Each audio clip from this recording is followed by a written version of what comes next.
Scene ఏంటంటే Beast. ఈ movie trailer వచ్చినప్పుడు ఎక్స్పెక్టేషన్స్ హై ఉండే. బికాస్ విజయ్ పూజా హెగ్డే పేరు, నెల్సన్ డైరెక్షన్లో, Anirudh music and bank based backdrop కొత్తగా అనిపించాయి.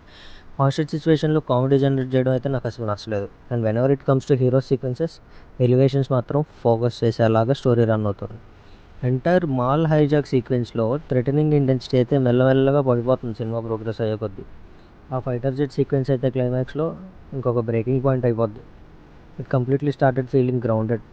టీజర్ అండ్ ట్రైలర్తో అలాంగ్ విత్ ప్రమోషనల్ కంటెంట్లో ఏ ఏ సీన్స్ అయితే ఎగ్జైట్మెంట్ చేశారో అవే సీన్స్ మూవీలో వర్కౌట్ అవ్వలేదు అసలు. ఏ సిచ్యువేషన్ అయినా సరే, ఎంత ఇంపార్టెంట్ సీన్ అయినా సరే, హీరోలో కాన్ఫిడెన్స్ మాత్రమే కనిపిస్తుంది. ఏదో పెద్ద ప్లాన్ ఉంటుంది, ఏదో చేసేస్తాడు అనుకుంటుంది, కానీ ఏముండదు ఫైట్స్ తప్ప. అందుకే ఏమో టీజర్ హిట్ అయింది, మూవీ ఫ్లాప్ అయింది. Comment and if you have more suggestions on teaser hype and movie flop series, please like, share and subscribe for more content. Thank you.